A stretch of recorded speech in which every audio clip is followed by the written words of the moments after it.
Eu creio que todos aqui já conhecem bastante da meritocracia. Então eu não vou ficar metade do vídeo dando uma aula do que ela é e como funciona.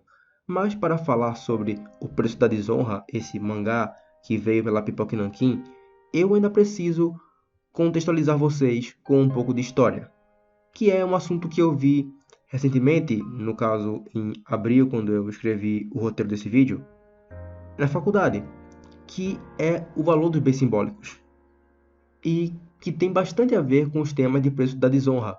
Sem contar que, para falar desse assunto, é bem inevitável mencionar a meritocracia e o patriarcado, então é óbvio que eu ainda vou falar deles.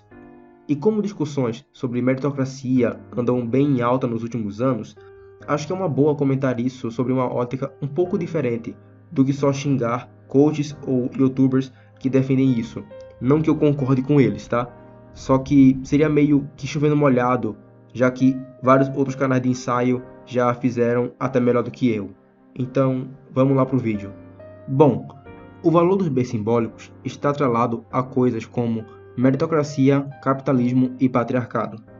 Mas em suma, são basicamente ideias que se ligam muito ao sistema de trocas, especificamente nas sociedades pré-capitalistas, que é basicamente a época em que se passa o preço da desonra, um período antes do início de um real capitalismo no Japão, e posterior também a uma época medieval naquela região, que foi o período do shogunato, que comprime o tempo entre 1853 a 57, durante o qual o Japão acabou com sua política isolacionista estrangeira, chamada Sakoku, e modernizou-se de um shogunato feudal para o governo Meiji, sendo esse período do shogunato se passando no final da era Edo e precedendo a era Meiji, onde basicamente ser um samurai era algo mais relacionado com status social.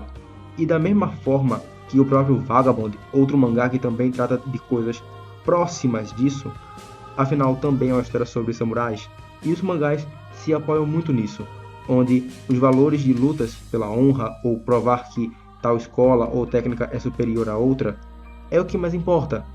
Contudo, o ponto em que o preço da desonra pega é justamente nesse quesito, quando o dinheiro e toda a ideia de capitalismo começa a chegar com mais força, onde a honra ainda é usada como desculpa para certas ações desonrosas, e sempre sendo ligadas a dinheiro, e assim mantendo uma relação de dominador e dominado.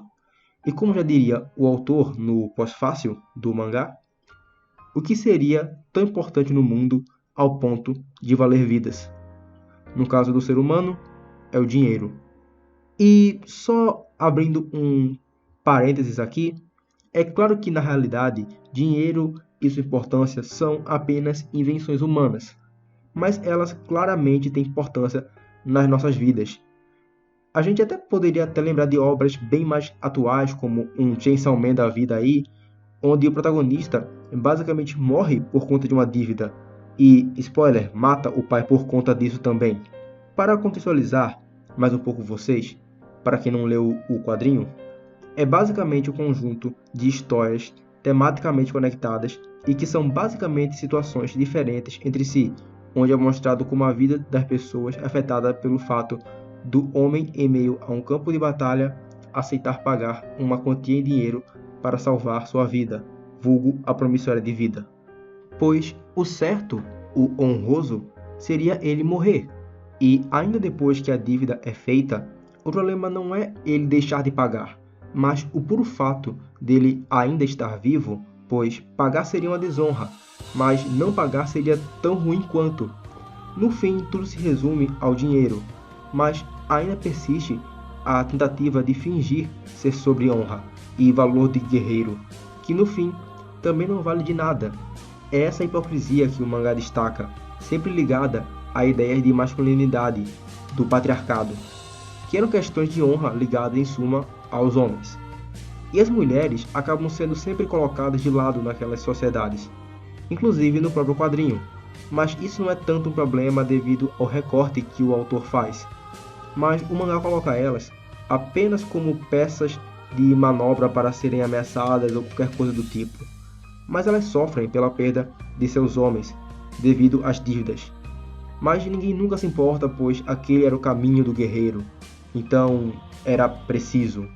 E assim como o Vagabond, que se passa logo depois da Era Edo e foca muito nesses duelos pela honra, só que, como eu já mencionei, no caso de Preço da Desonra, ele liga muito isso a uma questão monetária, uma disputa de honras, onde é basicamente um jogo de ter razão, e que só funciona por estar ligado a expectativas coletivas e socialmente construídas.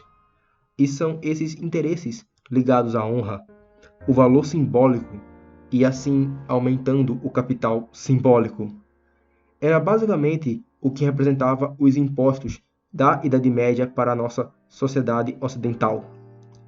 E para a meritocracia, entra essa questão dos homens prezarem por uma honra inútil e hipócrita por muitas vezes. Enquanto, ao mesmo tempo, que falam que o filho merece ter uma posição na empresa sem ter passado pelos mesmos processos que todos. E aí isso se estende para racismo, entre outros preconceitos, sempre prezando um mérito e dizendo que se um conseguiu, logo todos conseguem. E sabemos que não é bem assim. Não temos as mesmas condições de vida. O problema é que no Brasil nós temos um caráter bem mais paternalista e não punitivo para as ações negativas. Não que as ações negativas nunca são punidas no Brasil, e o cerne da meritocracia vem da ideia da importância atribuída pelo resultado individual. Mas nenhuma organização é 100% meritocrática. Nenhuma preza o seu esforço individual, sem contar que ninguém faz o mesmo esforço, não realmente valorizando sua honra ou cavalheirismo, que são códigos ligados a homens e militares no século XII. Mas onde eu quero chegar com esse vídeo todo? Basicamente, é para vocês tomarem cuidado com esses discursos meritocráticos. E nem apenas eles, mas quando alguém fala que essa ideia mais individualista, sem grupos, dar valor ao indivíduo, ou se isentar de dar opinião, o quanto tudo isso é bem problemático e idiota, pois são coisas que nunca fizeram sentido desde aquela época. Nós somos humanos e fazemos parte de uma sociedade, e no final acho que o que o mangá coloca, de certa forma, é como o capitalismo extremamente desumanizante usa esses valores como escada para disfarçar suas intenções. A mentira da meritocracia e o patriarcado. Pois, como já disse o autor do mangá, se houvesse dinheiro suficiente para todos, ninguém precisaria se matar ou matar os outros por dinheiro.